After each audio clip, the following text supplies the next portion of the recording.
So I've wanted to build a dirt jumper for quite a while, and when this Kona Garbanzo Shred dirt jumper frame came my way, I jumped on it. The name Garbanzo originated from the name of the Garbanzo Downhill Trail at the Whistler Mountain Bike Park in Whistler, BC. The trail is known for being long, rugged, and demanding, and Kona's Garbanzo lineup of bikes were designed to handle such challenging, lift-access free ride and downhill terrain. The geometry of a dirt jumper is the perfect mix of agility and stability for jump takeoffs, yet is secure once the wheels are back on the dirt again.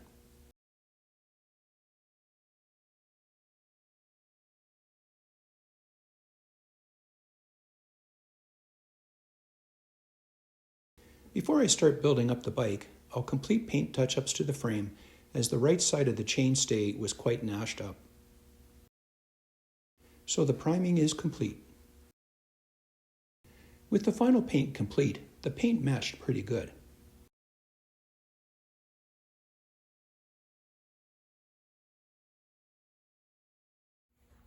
I've got a nice wheel set from my parts bin that I think will work great for this build.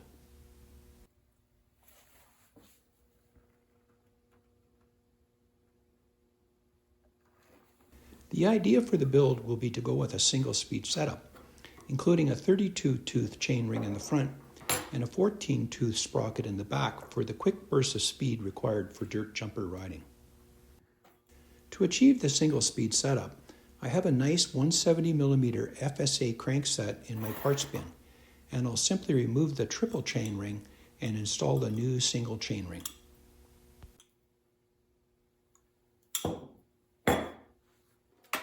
For the rear, it's a little more involved, as I'll remove the old cassette and install the single-speed sprocket with spacers and ensure the chain line is running parallel to the center of the frame.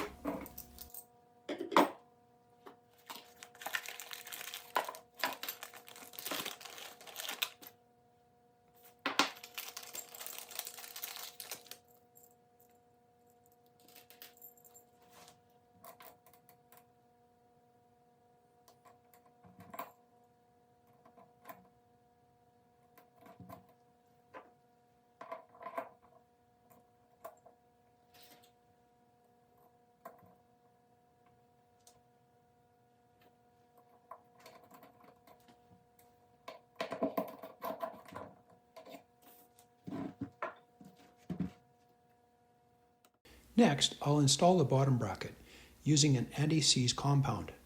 The right side tightens anti-clockwise and the left side tightens clockwise.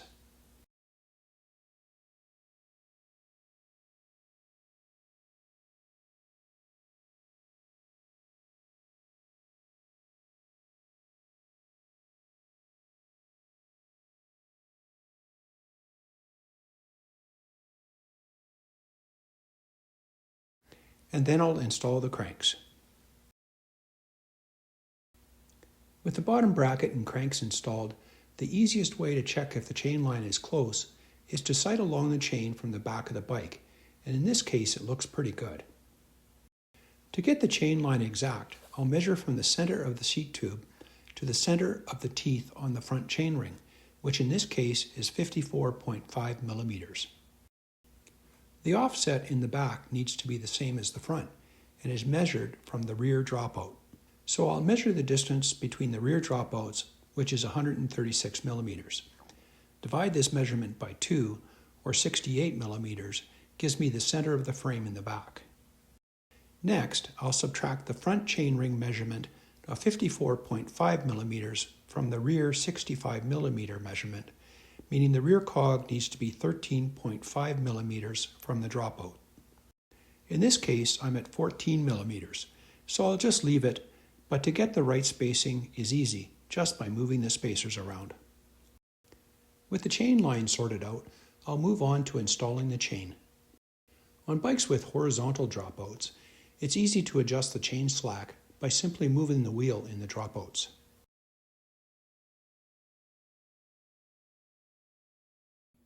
For this bike with vertical dropouts, I'll need to install a chain tensioner to maintain proper tension of the chain.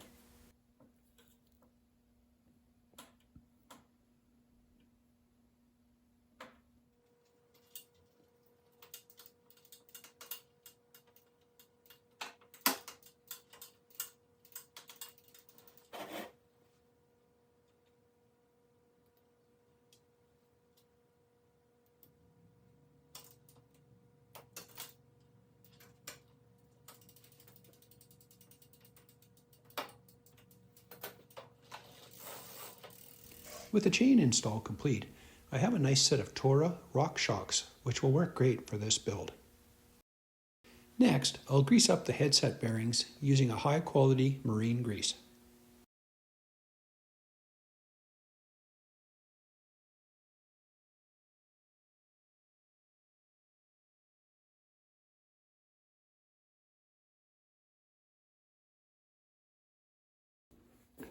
When inserting the shock into the head tube, note which way the bearing races face.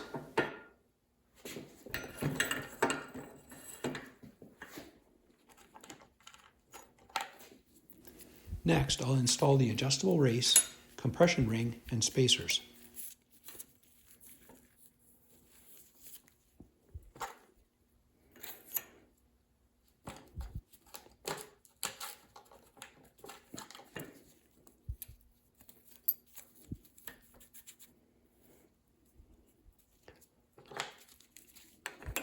And finally the stem, noting proper clearance for the top cap to clamp properly.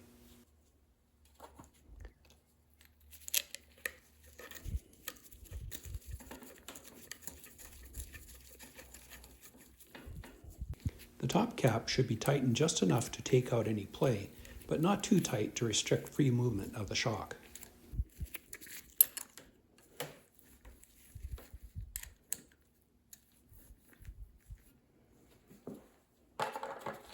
And then tighten the stem bolts. I'll do a final torque of all of the bolts after I have the bike completed.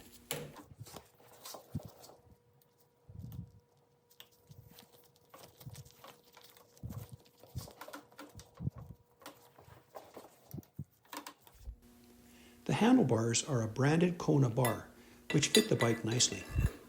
Anything between 740mm to 760mm is great for trick-focused riding, but could go even wider for more stability.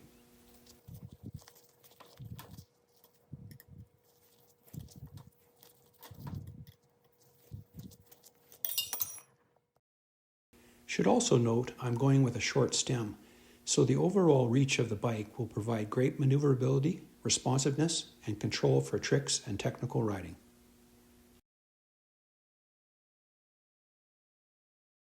Next, I'll move on to the brakes, where I'm thinking of going with a front and back brake setup, although a dirt jumper purist will run a back brake only and sometimes no brakes at all. The idea of no front brakes allows for tricks like bar spins without the front brake cable getting tangled, and prevents accidental front braking during jumps, which could cause a crash. I decided to go with the front brake as many times at a bike park, the extra stopping power to avoid inexperienced riders would be a good thing. Next, I'll install the seat tube and use lots of waterproof marine grease to ensure the tube doesn't get stuck in the future.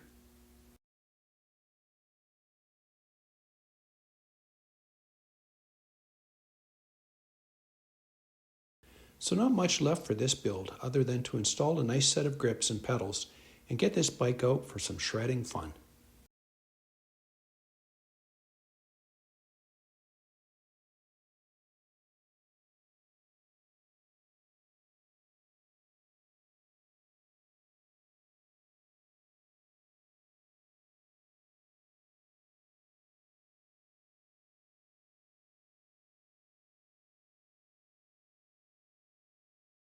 Thanks for watching, and I'll see you on the next video.